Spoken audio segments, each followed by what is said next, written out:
बिस्मिल्लाहिर्रहमानिर्रहीम। अस्सलाम वालेकुम नाज़रीन, आप देख रहे हैं प्रोग्राम हक़ाइक़। मैं हूं आपके साथ फ़ाइज़ा शराज़ी।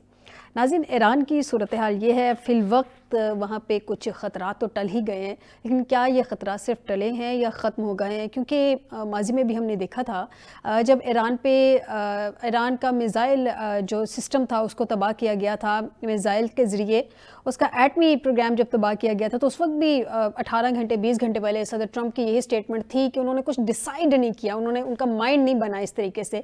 लेकिन उसके तकरीबन 18-20 घंटे के अंदर अंदर हमने देखा कि उन्होंने अटैक कर दिया और तबाह करके रख दिया ईरान का मिसाइल सिस्टम। अभी भी ये कहा जा रहा है, जो हम तक रिपोर्टेडली इत्तलात पहुंच रही हैं, वो ये है कि नेतन्याहू ने ट्रंप से ईरान पे हमला मौखिर करने की दरख्वास्त की है। नेतन्याहू को सूट करता है कि इजराइल की लड़ाई में अगर अमेरिका साथ देता है, और वो जो भी इजराइल की लड़ाई होती है उसमें हमेशा से उसने अमेरिका को घसीटने की कोशिश की है, डायरेक्टली इनडायरेक्टली, और वो उसको सूट भी करता है। उसको बैक सपोर्ट तो हासिल होती ही है, लेकिन वो किसी न किसी तरीके से ले आता है। माजी की जंगें एग्जाम्पल के तौर पर हमारे साथ हैं। मोस्ट रिसेंट 2025 जून में जो एक कॉन्फ्लिक्ट हमने देखा था, एक जंग देखी थी 18-20 दिनों की जो हुई थी ईरान और इजराइल के दरमियान, उसमें भी एट द एंड अमेरिका ने दखलंदाजी कर दी थी, मुदाखलत कर दी थी, डायरेक्टली मुदाखलत। उसके बाद चले ईरान ने उसका जो है जवाब भी दिया, फिर मामलात कुछ संभले भी, फिर अमेरिका ने बीच में आके कह दिया कि हमने जो जंग रुकवा दी। लेकिन बहरहाल जी, ये नेतन्याहू क्यों सदर ट्रंप को ये दरख्वास्त की है, उन्होंने इस सब पे मुहरकात पे जानेंगे, क्योंकि अमरीकी अखबार ये बात रिपोर्ट कर रहा है, ये मैं नहीं रिपोर्ट कर रही। बहरहाल जी, इस पे बात करते हैं आज के प्रोग्राम में। नाज़रीन, इस सब के अलावा जैसा कि मैंने कहा कि क्या वाकई ख़तरा टल गया है या सिर्फ मौक़िर हुआ है, सर पे ख़तरा मंडला रहा है, ये उस कॉन्टेक्स्ट में मैं बात कर रही हूँ कि तर्जुमान वाइट हाउस की जानिब से एक स्टेटमेंट जारी हुई है, और उस स्टेटमेंट के मुताबिक ईरान के मामले पर तमाम ऑप्शन बदस्तूर खुले हैं। ये एक थ्रेटनिंग स्टेटमेंट इसको कंसीडर किया जा सकता है कि ईरान के मामले पर तमाम ऑप्शन बदस्तूर खुले हैं। एक छोटा सा रिमाइंडर आपको देती चलूँ, पिछले दिनों में जब सदर ट्रंप की जानिब से ये कहा जा रहा था कि ईरान ने ये कहा है कि डायलॉग कर लेते हैं, उस वक्त भी ये कहा गया था कि हम पहले अटैक करेंगे, कोई ना कोई स्ट्राइक करेंगे, कोई हमला करेंगे, उसके बाद नेगोशिएट करेंगे ईरान के साथ। तो बहरहाल जी, ये जो कहा जा रहा है कि तमाम ऑप्शंस बदस्तूर खुले हैं, ये ऑप्शंस कौन कौन से हैं, और क्या सदर ट्रंप जो कि अनएक्सपेक्टेड प्रेसिडेंट कंसीडर किए जाते हैं, अनएक्सपेक्टेड उस एक्ट की तरफ भी जाते रहे हैं हमेशा से, इसमें बात करेंगे प्रोग्राम के पहले हिस्से में। प्रोग्राम के दूसरे हिस्से में आ जाएंगे अपनी डोमेस्टिक पॉलिटिक्स की तरफ कि पाकिस्तान में क्या चल रहा है। महमूद खान अचकज़ई साहब, जिनको बहुत अरसे से चाह रही थी अपोजिशन लीडर के तौर पे पाकिस्तान तहरीक इंसाफ देखना, बहरहाल जी वो आज अपोजिशन लीडर बन गए हैं कौमी असम्बली में। स्पीकर कौमी असम्बली अयाज सादिक ने नए अपोजिशन लीडर का नोटिफिकेशन तक जारी कर दिया है, और स्पीकर अयाज सादिक ने बैरिस्टर गौहर और आमद डोगर से चैम्बर में मुलाकात की है। सेनेट में भी अपोजिशन लीडर के तकर्रुर का फैसला, ज़राए के मुताबिक अल्लामा नासिर अब्बास के तकर्रुर का नोटिफिकेशन जो है वो तैयार कर लिया गया है। ये ज़राए के मुताबिक हम तक खबर सामने आई है। ये भी कहा जा रहा है सोर्सेज के थ्रू कि हो सकता है कि पीर को उनका भी नोटिफिकेशन जारी कर दिया जाए। बहरहाल जी, हमारे मुल्क में हमेशा अपने प्रोग्राम में एक बात करती हूँ कि हमारे मुल्क में प्रेडिक्शन सिर्फ उसी बात की होती है जो हो जाती है, होने वाली चीज़ की बेशक प्रेडिक्शन तो उसी चीज़ की होती है, लेकिन कुछ भी नहीं कहा जा सकता। यहाँ पर भी सारा कुछ अनएक्सपेक्टेड ही होता है। बहरहाल जी, आज प्रोग्राम में बात करते हैं, प्रोग्राम के दूसरे हिस्से में डोमेस्टिक पॉलिटिक्स की तरफ आ जाएंगे। सबसे पहले बात करते हैं प्रोग्राम के पहले हिस्से में। आपको बताएं कि हमें डायरेक्टली तेहरान से ज्वाइन किया है जॉन हुसैन साहब हैं, सीनियर सहाफ़ी हैं। बहुत शुक्रिया जॉन, आपका हमें प्रोग्राम में ज्वाइन करने के लिए। और इनके अलावा हमें स्टूडियो में ज्वाइन किया है रफ़ीला खान नियाज़ी साहब हैं, बहुत शुक्रिया नियाज़ी साहब आपका हमें ज्वाइन करने के लिए। ज़ुल्करनैन ताहिर हैं, माहिर हैं बैनुल क़ौमी अमूर, बहुत शुक्रिया ज़ुल्करनैन आपका भी हमें ज्वाइन करने के लिए। सबसे पहले आपकी इजाज़त से नियाज़ी साहब ज़रा तेहरान के मामला जान लें, फिर उस पर डिस्कशन लेके चलते हैं। अस्सलाम वालेकुम John. Thank you for having me. Thank you sir. मुझे बता दीजिए जॉन, ख़तरा तो फिल वक्त टल गया है, लेकिन अभी क्या देख रहे हैं वहाँ के? ये भी हम तक इत्तलात हैं कि सिचुएशन भी वहाँ पे अंडर कंट्रोल है, गवर्नमेंट ने सारे मामला सेटल कर लिए हैं। क्या लोगों में अभी भी किसी किस्म की बेचैनी पाई जाती है, या सारे मामला पुरसकून हैं, रूटीन के मुताबिक चल रहे हैं? जी जब से वो मैसिव रैलीज प्रो गवर्नमेंट की रैलीज निकली और एंटी राइटर रैलीज निकली, उसके बाद से कोई भी इंसिडेंट रिपोर्ट्स, किसी तरीके का प्रोटेस्ट, किसी तरीके की वायलेंस यहाँ पे नहीं देखी गई। ठीक और है। जहां तक बात रहती है कि ऑफिशियल्स और लोग पुरसुकून है या नहीं है, देखें अब यहाँ पे ऑफिशियल्स ने रियलाइज कर लिया है कि अगर ट्रम्प साहब कुछ करते हैं यहाँ पे तो हम्म। ईरान का रिएक्शन जो है वो बहुत सख्त होगा। और अगर एक पटाखा भी इन्होंने अगर किसी बेस के ऊपर गिरा दिया तो जो अमेरिका की डेटरेंस की पोजीशन है या जो रीजनल कॉन्फिडेंस है उसके पास, जो उसने सिक्योरिटी अरेंजमेंट्स किए हुए वो हम्म। उसकी क्रेडिबिलिटी बड़ी हर्ट होगी। ऑल्दो लॉस ईरान को भी ठीक। होगा, लेकिन यहाँ पे ऑफिशियल्स काफी कॉन्फिडेंट नजर आ रहे हैं। लोग on the other hand people are not worried generally. जब भी फॉरेन इंटरफेरेंस की बात होती है ईरान के अंदर तो लोग गवर्नमेंट के पीछे और इस्लामी निजाम के पीछे आ जाते हैं। और इन प्रोटेस्ट के जरिए हमने यही देखा कि लोग प्रिडोमिनेटली यूनाइट हो गए हैं। ठीक हो गया, यानी कि अभी मामला अंडर कंट्रोल है। मैं आपकी जानिब आती हूँ जॉन, नियाज़ी साहब की तरफ आती हूँ। जुल्करनैन भी हमें ज्वाइन कर चुके हैं। नियाज़ी साहब की तरफ आती हूँ। नियाज़ी साहब, मुझे ये बता दीजिए, ये जो कहा जा रहा है ईरान के मामले पे तमाम ऑप्शंस बदस्तूर खुले हैं, मतलब क्या ऑप्शंस, क्या अभी भी जैसे पहले भी अनएक्सपेक्टेड अनप्रडिक्टेबल प्रेसिडेंट की तरफ से अनएक्सपेक्टेड से अटैक किया गया था ईरान पे, अभी भी कुछ ऐसा हो सकता है? बिस्मिल्लाहिर्रहमानिर्रहीम। शुक्रिया फैज़ा। मैं ये समझता हूँ कि जब आप एक जंग का ऐलान हो जाए तो ऑप्शन तो सबके पास खुले ही होते हैं, जब तक कि आप उसको लॉजिकल डिस्कोर्स के थ्रू या डायलॉग के थ्रू वो उसको मंतक इंजाम तक नहीं पहुँचाएंगे, ख़तरात मंडलाते रहते ही हैं। पीछे की जो आपके माजी में जो जंग हुई जिसमें जो ईरान का रोल था, मैं समझता कि उन्होंने अपना दिफा किया, उनको हक हासिल है क्योंकि उस पर जारियत हुई। अब हम आ जाते हैं कि नेतन्याहू जो है वो क्यों अमेरिका को रोक रही है। अमेरिकन जो न्यूज़पेपर है ये उनकी खबर है कि नेतन्याहू जो है ना उन्होंने रोक दिया इसलिए कि वहाँ पे इलेक्शन है और वो इलेक्शन लूज करना नहीं चाहता, कि वहाँ की पब्लिक पहले अनॉयड है कि ये खाम खा जो है ना इस खिते को जंग में धकेल रहा है। चूंकि इसके अलावा उसके 2-3 महाज हैं, हूसी बागी हैं, यमन के लोग हैं, हिजबुल्लाह है, दूसरे तीसरे ईरान है। वो नहीं चाहता कि वहाँ अनरेस्ट पैदा हो, लोग उसके खिलाफ जो इलेक्शन वो लूज कर जाए। दूसरी बात यह है कि जो अगर मैं खलीजी अखबारात को देखता हूँ, अल जजीरा को हम देखते हैं, तो उसमें यह है कि सऊदी अरब, अमान और कतर के कहने पर और ट्रंप ने ये जो जंग है इसको जो है ना मुलतवी किया है। बात समझ भी आती है चूंकि वहां पे कतर के अंदर अल हदीद एक बहुत बड़ा बेस है, मेरे ख्याल है मिडिल ईस्ट में सबसे बड़ा बेस अमेरिकन है। और जब भी ईरान रिटेलिएट करेगा या अपना दिफा करेगा उसको अटैक करेगा, माजी में ऐसा कर चुका है। इस तरह अमान के अंदर भी है।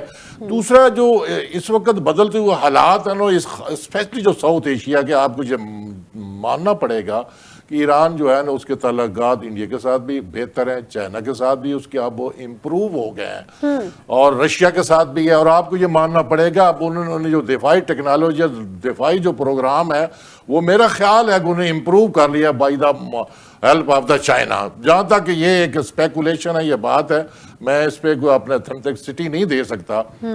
तो एक तो बात यह है कि ईरान जो है ना वो पहले किस्म ज्यादा मजबूत है। जहां तक अनरेस्ट ईरान के अंदर या हर दुनिया के हर मुल्क में होती है, जहां भी डेमोक्रेसी होती है, जहां इन्फ्लेशन आती है, जहां पे महंगाई होती है, लोग बाहर आते हैं, लोगों का राइट आना भी चाहिए था।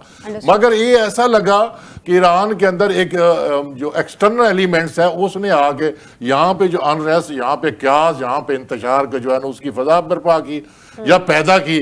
और उसके बाद जो है ना ईरान ने जो है ना अपना जो उसका आइन है, आइन के दायरे के अंदर रहकर उसने बिल्कुल अपने जो इकदामात मैजर जो अडॉप्ट करने उन्होंने अडॉप्ट किए। और अल्हम्दुलिल्लाह ईरान जो है ना इस वक्त पीस है।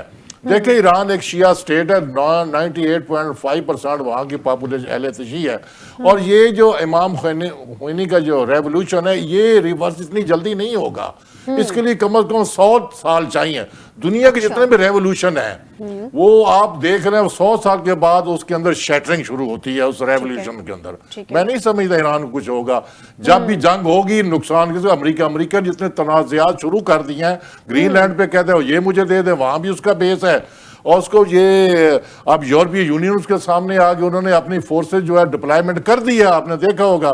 तो मैं ये समझता हूँ कि एक तो वहाँ की जो अमेरिकन अवाम है उनके अंदर ये सेंटिमेंट्स ये पाए जाते हैं कि जो ट्रंप है वो एक पीस की बजाय वो इंतशार की तरफ वो जो उसकी पॉलिसी जो वो ड्राइव कर रहे हैं, जिससे जो अमेरिका के जो इज्तिमाई मुफादात उसको भी नुकसान हो सकता है। ठीक हो गया। जुल्करनैन से जानते हैं। जुल्करनैन, सबसे पहले तो मुझे ये बता दें कि वैसे तो सदर ट्रंप का दिमाग पढ़ना बस की बात नहीं है, कब क्या फैसला कर लें, कब क्या सोच लें, कुछ कहा नहीं जा सकता। उनको ग्रीनलैंड भी चाहिए, उस पर भी वो समझते हैं कि उनका इख्तियार है, उनकी चीज़ है, तो उनको ग्रीनलैंड चाहिए। अब दूसरी जानिब उन्होंने वेनेजुएला में जो उधर के सदर के साथ किया, उनकी वाइफ उनके बेडरूम से उठा के ले गए उनको, जी ठीक है, वो भी उनका हक है, उनका इख्तियार है, उसके तेल पे भी उनका हक है, वो ये समझते हैं बज़ाहिर। अब यहाँ चूंकि ईरान में प्रोटेस्ट हो रहे थे, तो ईरान में दखल अंदाजी करना भी उनका अव्वलीन फ़राइज़ में शामिल होता, उनके मुताबिक उनको नज़र आ रहा था। ये हर जगह मुदाखलत को सदर ट्रंप अपना फ़र्ज़ अव्वलीन क्यों समझ रहे हैं? वो तो ये कहते आए हैं इक़्तिदार में कि मैंने नई जंगें नहीं शुरू करनी, मैं तो जंगें रोकनी है।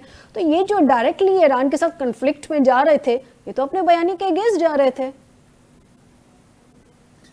देखिए, एक चीज तो जो डोनाल्ड ट्रंप है वो दुनिया को बताना चाह रहे हैं कि मैं दुनिया का थानेदार हूँ, एसएचओ हूँ, और आप मुझे सीरियस लें।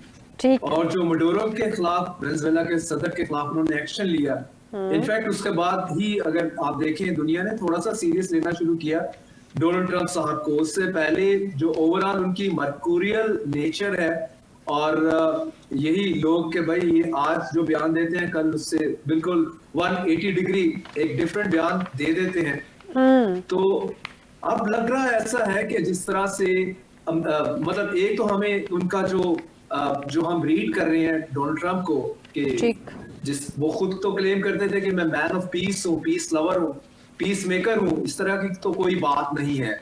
और वार मॉन्गरिंग हमें लग रही है जिस तरीके से मतलब वो अपने आप को पोजीशन कर रहे हैं इस टाइम वर्ल्ड में। जैसे आपने अभी उसका ग्रीनलैंड की बात की और फेलो पैनलिस्ट ने बात की, उस हवाले से नेटो के फोर्सेस वहां पे आ गई हैं, लेकिन साथ में ट्रंप ने उस पर भी स्टेटमेंट दिया है कि कोई कुछ नहीं कर पाएगा जब मैंने माइंड मेकअप कर लिया ग्रीनलैंड को टेक ओवर करने का। मैं वापस आऊंगा ईरान के ऊपर। ईरान के हवाले से 100 मरतबा सोचना पड़ेगा डोनाल्ड ट्रंप को वहां पे इंटरवीन करने के हवाले से। अगर आप वहां पे मिलिट्री स्ट्राइक करते हैं, बूट्स के हवाले से उन्होंने बात की है कि वहां पे जो लैंड पे फौजी मैं नहीं भेजूंगा, एरियल स्ट्राइक, वो एरियल स्ट्राइक तो पहले पिछले साल कर चुके हैं ऑलरेडी। आपने उनके जितने न्यूक्लियर एसेट थे उनको हिट किया। 125 से 150 तक के एयरक्राफ्ट जो है वो ईरान की हदूद में उनको वायलेट करके, उनकी सॉवरेनिटी को ब्रीच करके उन्होंने जाके अटैक किया। देखिए, अब इससे ज्यादा क्या करेंगे आप? उनकी मिलिट्री इंस्टॉलेशन को अटैक करेंगे या उनके सुप्रीम लीडर को टारगेट करेंगे? तो इससे रेजीम चेंज तो नहीं होने वाली। तो इसलिए अभी जो मामला चल रहे हैं उसमें डोनाल्ड ट्रंप साहब खाली बढ़ के मार लेंगे, लेकिन शायद प्रैक्टिकली। लेकिन जुल्करनैन, एक चीज ये भी तो समझ आती है ना कि खाली रजीम चेंज से अमेरिका को क्या फायदा होगा? ज्यादा से ज्यादा इजराइल के बेनिफिट में जाएगी ये बात। अमेरिका क्यों डायरेक्टली इंटरवीन कर रहा है, क्यों डायरेक्टली कॉन्फ्लिक्ट में जा रहे हैं ईरान के साथ? सिर्फ रजीम चेंज अगर मैटर वही आपको बता रहा हूं कि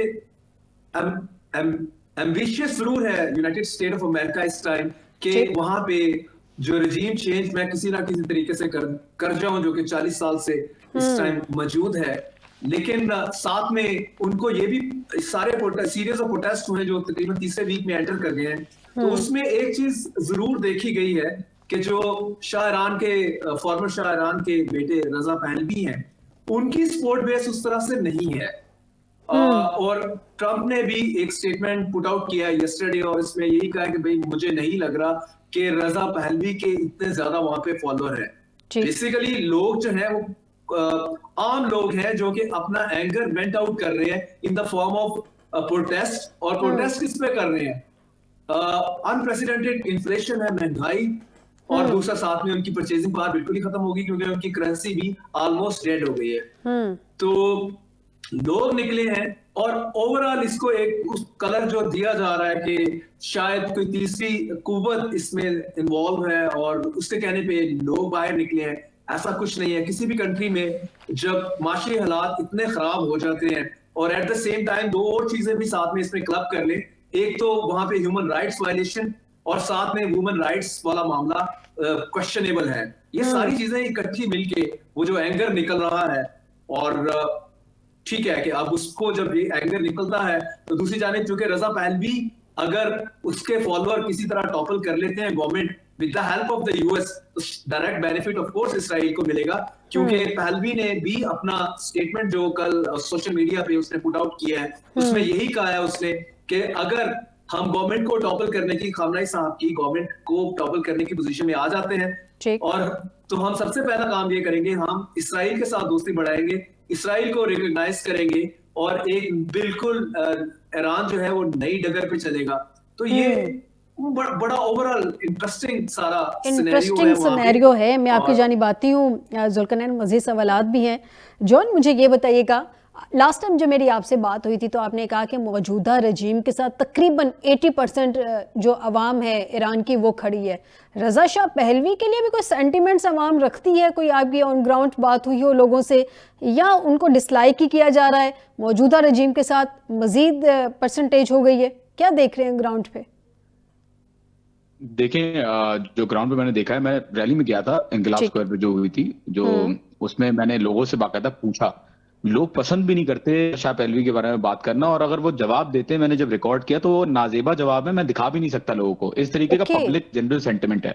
देखिए, रजा शाह पहलवी ना बाहर बैठे हुए हैं, उनको सबको लोगों को पता है कि वो अमेरिका में है, इजराइल की पुष्ट पर उनकी जो सरपरस्ती है वो इजराइल की बहुत माशाल्लाह जोरों शोर से चल रही है। तो जनरल अवामी सेंटिमेंट बिल्कुल भी रजा शाह पहलवी के साथ नहीं है। I can say that this with confidence, and you can see the rallies that have come for the government. उसके अलावा अगर आप सेंटिमेंट्स की बात करें, थोड़ा शायद हो सकता है 3 से 5% हो सकता है कि सपोर्ट उनके पास हो, but at the same time ये जो सपोर्ट है, it is a lot of it is manufactured and a lot of it, क्योंकि हिस्ट्री में अगर जाएं तो रजा शाह पहलवी के जो वालिद साहब है रजा शाह, उन्होंने जो जुल्म और जबर और बर्बरियत यहाँ पे की है, तो लोग उससे ज्यादा आई थिंक डिसअपॉइंटेड है। जहां तक बात करूं, मैं एक्सटेंड कर दूं, एक पॉइंट इंपॉर्टेंट है कि अमेरिका का रिजीम चेंज प्रोजेक्ट सिर्फ हुआ 1953 में, मुसद्दिक को भी टॉपल किया था इन्होंने, if you remember it correctly. और इसके पीछे सिर्फ एक वजह है, और वो ऑयल है। जहां तेल होता है वहां अमेरिका अपनी with all it's might, with all it's imperial machinery जो है वो आके ह्यूमन राइट्स को डिफेंड करने के लिए आ जाता है। और उसी के नतीजे में वेस्टर्न मीडिया जो प्रोपेगेंडा फैला रहा है, जैसे 53 में फैलाया था, जबकि अल जजीरा के पास एक्सेस मौजूद है, टीआरटी यहाँ पे मौजूद है, रशिया टुडे मौजूद है, सीजीटीएन मौजूद है, अल मायदीन मौजूद है। मैं आपसे बात कर रहा हूं, तो this is absolutely out of question के लोगों की रियलिटीज वेस्टर्न मीडिया के साथ मैच करती हैं, और नैरेटिव जो फैलाया जाता है वो रजा शाह पहलवी के सपोर्ट में फैलाया जाता है by the diaspora that is sitting outside, जो लोग भाग गए हैं यहाँ से ड्यूरिंग द रेवोल्यूशन। ठीक है, मैं आती हूँ आपकी जानिब। जॉन न्याजी साहब, बड़ा सिंपल सा सवाल है लेकिन अभी मौजूदा टाइम पे बड़ा इंपॉर्टेंट सवाल है। क्या आपके ख्याल में सदर ट्रंप का माइंड वाकई चेंज हो गया और ये इसको ये समझा जाए कि ये अब दोबारा से स्ट्राइक नहीं होगी, मामला टल गया है, या मामला उसी तरह से ख़तरात मौजूद हैं, कुछ लम्हात के लिए उनका माइंड चेंज हो सकता है? देखिए फायदा, मुझे ऐसा लग रहा है कि ये जो ट्रंप है, ये इसको क्या कहना चाहिए, मैं इस तरह कहता हूँ, ये सरापा ग्रीड है, सरापा लालच कन्वर्ट हो गया। ये बात दुरुस्त है। अभी जो जॉन साहब फरमा रहे थे वो भी ठीक है, जो जुल्करनैन साहब की बात उनको मैं सेकंड करता हूँ। ट्रंप ये चाहता है कि मैं पूरी दुनिया के जो रिजर्व्स हैं ना वो अपने कंट्रोल में ले लूँ। आपको मानना पड़ेगा कि देखें, वेनेजुएला दुनिया का सबसे ज्यादा तेल वहाँ पे है, उसके बाद थर्ड नंबर पे ये ईरान के अंदर तेल है, और गैस के हवाले से ईरान दूसरे नंबर पे है दुनिया में। इसी तरह देखें, जब यूक्रेन की जंग थी वहाँ भी उन्होंने रेयर अर्थ मिनरल पे बात की है, वहाँ पे मुआहदे किए हैं। पाकिस्तान के भी रेयर अर्थ मिनरल के उसने मुआहदे किए हैं। इस तरह जहाँ भी जाता है वो कहता है दुनिया जहान की जितनी भी दुनिया की ये जो रिजर्व्स हैं ना, ये इनको पे मैं कंट्रोल कर लूँ, इसमें मेरा किसी ना किसी कब्जा हो जाएगा। हालांकि ऐसा नहीं हो सकता। हमेशा जंगें जो होती हैं फिर इसी चीज़ पे ही लड़ी जाती हैं। अब मुझे ऐसा लग रहा है कि ये जो अपना एक तो मैं अर्ज करता चलूँ कि जो रजा शाह है इस वक्त अलाइव, उसका शहनशाह ईरान का बेटा, उसके जी शाह वो उसकी जो इस वक्त रेटिंग है वो 0.7 के करीब है, यानी इतनी बड़ी नहीं है उसकी, जिससे लोग जो है ना बाहर आके यूनाइट होके उसको कॉल करें भी आप आए, हम आपको जो है ना वेलकम करें, एम्ब्रेस करेंगे। मैं नहीं समझता कि उसको एम्ब्रेस करेंगे।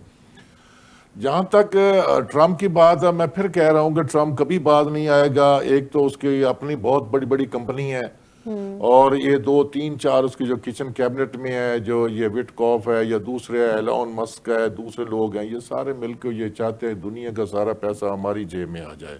अगर उनको अमेरिका जिस तरह उन्होंने ये वीज़ा प्रोसेसिंग जो इस पे इम्पीडिमेंट्स लगाई हैं, तो इससे तो यही मुराद है कि वो ज़्यादा से ज़्यादा चाहता है कि लोगों का पैसा कटे, लोग मेरे मरूने में, तो मैं अकेला ही यानी कि वो थानेदार हूँ और लोग मुझसे पूछ कर जाए, मेरे कानून चलेगा, जबकि यूएन ने, मैं बल्कि चाहता हूं कि ये एक जो सिक्योरिटी स्ट्रक्चर है ना दुनिया को, उसको चेंज होना चाहिए, कि नए सिरे से उसकी बुनियाद रखनी चाहिए। अगर तो जो छोटे मुल्क हैं या जहाँ भी जिनके पास रिजर्व्स हैं, ये रिसोर्सेज हैं, वो बेचारे कहाँ जाएं फिर? वो मेरा ख्याल है उसके में एक नया जो है हमें यूएन बनाना पड़ेगा या आना पड़ेगा, दुनिया को इस बारे में सोचना चाहिए। अदरवाइज वो जो है ना वो अपना उनकी जो सिक्योरिटी है उस पे जो है ना एक सवालिया निशान होगा। ठीक है जुल्करनैन, एक एम्बिग्विटी सी है इस वक्त जो हम देख रहे हैं। जो कमेंट्स आए थे प्रेसिडेंट ट्रंप के पिछले कुछ दिनों में जब वो अपना मिल्क वाला मिल साइन कर रहे थे, आपके यकीनन नॉलेज में होगा कि वहाँ पे उन्होंने कहा कि पता लगा है कि उन्होंने जो किलिंग्स हैं वो रोक दी हैं, सज़ाएं रोक दी हैं। तो उस पे उन्होंने कहा कि वी विल वेरीफाई। दुनिया में एक एक्साइटमेंट सी नज़र आई उनके इस कमेंट के बाद कि हो सकता है कि वो मतलब कोई इस तरह की सिचुएशन में ना जाए, ख़त्ते को ख़तरे में ना डालें। जाहिर सी बात है पूरा ख़ित्ता ख़तरे में आएगा अगर जंग इस तरह से शुरू होगी। अब ये जो आज तर्जुमान वाइट हाउस की जानिब से स्टेटमेंट आई है कि ईरान के मामले पर तमाम ऑप्शन बदस्तूर खुले हैं, इट मीन्स के टॉक्स तो अलहदा सी बात है, नेगोशिएट करना अलहदा सी बात है, लेकिन इस सब के अलावा जंग का ऑप्शन भी इट मीन्स हम देखें कि वो भी खुला है, स्ट्राइक का ऑप्शन भी खुला है। क्या देख रहे हैं कि ये जो एम्बिग्विटी है ये जानबूझ के क्रिएट की जा रही है या एम्बिग्विटी बन गई है? मतलब क्या सिचुएशन क्या देख रहे हैं? देखिए, डोनाल्ड ट्रंप अगर कोई भी सोचते हैं कि मैंने जाके स्ट्राइक करनी है ईरान के खिलाफ, स्मॉल स्केल की जंग लड़नी है, सबसे पहले तो एक चीज देखी जाएगी ना इसमें कि ऑब्जेक्टिव क्या होगा यूनाइटेड स्टेट का। ऑब्जेक्टिव उसका अपेरेंटली यही है कि वहां पे रजीम चेंज हो। देखिए, रजीम चेंज, यूएस वहां पे जाके वेनेजुएला वाला जो है वो एक्शन नहीं कर सकता, वहां पे जाके उनके प्राइम मिनिस्टर को, प्रेसिडेंट को उठा के लिया, ऐसा मुमकिन नहीं है। तो उसको रिक्वायर्ड है सारी के लोकल जो है, जो ईरानियन है वो बाहर निकले, जैसे वो इस टाइम निकले हुए हैं, और वो गवर्नमेंट टॉपल कर दें। और मीनवाइल टॉपल करने के दौरान जितनी उसको मदद रिक्वायर्ड होगी उन प्रोटेस्टर्स को, वो मदद ये दे दे। इवन इसने बात भी की थी, डोनाल्ड ट्रंप ने बड़ा कैटेगोरिकल कहा था कि आप सड़कों पे रहें, आप इंस्टीट्यूशंस को टेक ओवर करें, मीनवाइल आपको मदद आ रही है, help is coming to you, आप इसमें परेशान मत हो। लेकिन उसके बाद हुआ क्या ऑन ग्राउंड ये कि ये जो प्रोटेस्ट है ये डाई डाउन कर रहे हैं, ठंडे पड़ रहे हैं, और एट द सेम टाइम अगर इनको जो है रजा पहलवी के फॉलोअर्स ने वहां पे लीड करना था तो उस तरह से वो लीड नहीं कर रहे। ये आम जनता है, आम अवाम है। और इसके अलावा जो अगर आप इधर देखें, यही चीज को गल्फ रीजन के कंट्रीज जो लीड कर रहे हैं from the front, that is Qatar and Oman, वो डोनाल्ड ट्रंप को बता रहे हैं कि अदरवाइज आप कैसे जाके रेजिम चेंज करोगे, आप नहीं कर सकते, और आप पूरे खिते को अगेन वोलेटाइल सिचुएशन में ले आओगे, क्योंकि यूनाइटेड स्टेट्स ऑफ अमेरिका की एयर बेसिस है कतर में, कुवैत में, बहरीन में। लास्ट टाइम भी यही हुआ था कि जब ईरान के ऊपर अटैक किया, उसकी न्यूक्लियर साइट्स के ऊपर किया अमेरिका ने, तो उसका गुस्सा ईरान ने निकाला था कतर में एयर बेसिस के ऊपर अटैक करके। जी बिल्कुल। तो उसके अलावा फिर सारे मसले में इसराइल भी ड्रैग इन हो जाता है और खित्ते के बाकी ममालिक भी। तो गल्फ रीजन को या मिडिल ईस्ट को बिल्कुल डिस्टेबलाइज करने की वजह बनेंगे डोनाल्ड ट्रंप, अगर कुछ भी छोटा सा एक्शन भी ईरान के खिलाफ लेते हैं। क्योंकि अभी आप इस चीज को मत भूलिएगा, कभी ताजा कुछ ही माह पहले सीज फायर हुआ है गजा और मीन फलस्तीन एंड बिटवीन इसराइल। बेसिकली तो कहा यही जाएगा वो तो रिसीविंग एंड पे थे, गाजन इसराइल को ओखे सोखे होके मनाया है, और सीज फायर की वायलेशन भी उसकी क्लोज टू हंड्रेड्स है उसके बाद जब से सीज फायर हुआ है। तो दोबारा से कोई गल्फ रीजन के कंट्रीज नहीं चाहेंगे कि खिता डिस्टेबलाइज हो। तो डोनाल्ड ट्रंप को यही सेम किस्म की एडवाइस दी गई होगी कि आपका ऑब्जेक्टिव क्या है। उनका कहते होंगे रजीम चेंज, उनका रजीम चेंज तो हो नहीं सकता एरियल स्ट्राइक से। एरियल स्ट्राइक तो आपने भी बड़ी की, आपके बगल गिर बच्चा जो इसराइल है उसने भी बड़ी की, लेकिन ईरान को आप उस तरह से बाउ डाउन नहीं करवा सके, काउ डाउन नहीं करवा सके। ये बात आप दुरुस्त कह रहे हैं, ये बात आप दुरुस्त कह रहे हैं जुल्करनैन। मैं आपकी बात में कुछ ऐड करना चाहूँगी। बरतानवी अखबार दी टेलीग्राफ भी ये दावा कर चुका है कि अमेरिकी डोनाल्ड ट्रंप ने ईरान पे हमले का फैसला आखिरी लम्हों में तब्दील किया था और ये फैसले तब्दील हुए थे खलीजी ममालिक की सफारती कोशिशों के बायस अमल में आए थे। सिर्फ यही नहीं, बरतानवी अखबार ने भी इसको रिपोर्ट किया है कि सऊदी अरब, कतर और ओमान ने वाशिंगटन से हंगामी मुज़ाकरात किए और सदर ट्रंप को जो फौजी कार्रवाई है उसको मौखिर करने पर आमादा किया। आमादा तो फिलहाल कर लिया, ये आमादगी कितनी अरसे तक रहती है, ये बड़ा अहम सवाल है। देखिए, डोनाल्ड ट्रंप क्या अचीव करेंगे साहब ना, बात फिर यही है। अगर वहां पे गवर्नमेंट चेंज नहीं कर पाते, मेन जो प्रो वेस्टर्न वहां पे लोग हैं वो अगर इक़्तिदार में नहीं आते तो फायदा कोई नहीं होगा। स्ट्राइक देखे उनकी मिलिट्री इंस्टॉलेशन पे करेंगे। इससे पहले तो आपके पास ये था कि ईरान जो है वो एटम बम बना रहा है, उसको हमने रोकना है, और उसकी जो 2 साइट्स थी, बड़ी साइट्स, उसको आपने जाके, आपका क्लेम है कि हमने मलियामेट कर दिया, जबकि ईरान का क्लेम यही है कि यूरेनियम जो है उसने सेव कर ली और उसको सेफ मुकाम पे पहुंचा दिया। लेकिन आज का फिर यही $1 मिलियन क्वेश्चन यही है कि अमेरिका ठीक है अपने आप को स्टैब्लिश तो कर चुका है कि वो कहीं भी जाके कुछ भी कर सकता है, लेकिन ईरान का ये जो जंग छेड़ने वाली बात है जिससे उसे मिलना कुछ नहीं है और खित्ते के बाकी ममालिक वो ज्यादा अफेक्ट होंगे। तो I think better sense somehow prevail की है और इतना जल्दी ये जो है ट्रंप एडमिनिस्ट्रेशन इस तरफ स्ट्राइक करने की तरफ नहीं जाएगी। और मीनवाइल ये जो कमिंग वीक है वुड बी वेरी इंपॉर्टेंट। अगर इसमें ये प्रोटेस्ट कंप्लीटली डाई डाउन कर जाते हैं तो आई थिंक ईरान की गवर्नमेंट टोटली सेफ है। और फिर उसके बाद जाहिर है प्रोटेस्टर्स के हवाले से। और एक और चीज मैं बताना चाहूँ क्विकली कि डोनाल्ड ट्रंप खुद अपनी पिछले टेन्योर में भी और इस टेन्योर में भी फेक न्यूज की बड़ी बात करते हैं। तो अब ये कहते हैं कि हमारे प्रेशर की वजह से ईरान रुक गया है, एग्जीक्यूशन मीन हमने फांसियां नहीं देनी, जबकि ईरान की गवर्नमेंट से बड़ा क्लियर है। उन्होंने कहा कि हमने तो पहले भी इस तरह की कोई बात नहीं की कि हमने ये जो प्रोटेस्टर्स हैं इनको एग्जीक्यूट करना है। इट वाज मेयर प्रोपेगेंडा और ये फेक न्यूज थी। और जबकि वेस्ट, स्पेशली मैं यूएस की बात करूंगा, ट्रंप एडमिनिस्ट्रेशन की बात करूंगा, वो इसको यकीन करके बैठ गए थे कि जो है वहां पे एग्जीक्यूशन होगी प्रोटेस्टर्स की, जो कि ऐसा कोई भी प्लान नहीं था इनकम्बेंट ईरानियन गवर्नमेंट का। हमारे पास लिबिया और शाम की एग्जांपल भी तो है ना, माजी में जब प्रोटेस्टर्स के हेल्प करने के लिए इसी तरह से रजीम चेंज की थी जिसमें यूरोप और अमेरिका ने मुदाखलत की थी और आज वो मुल्क तबाह होकर बैठ गए। मैं आपकी जानिब आती हूँ जॉन, आपके लिए एक क्वेश्चन, लेकिन उससे पहले मुझे ब्रेक की तरफ जाना है। ये जो एम्बिग्विटी आपके ख्याल में एक स्ट्रक्चर्ड स्ट्रैटेजी है, आपके वहाँ की गवर्नमेंट की क्या सोच है, लोगों की क्या सोच है, या ये जो एम्बिग्विटी है ये क्रिएटेड है? इस सब का जवाब लेंगे आपसे इस ब्रेक के बाद।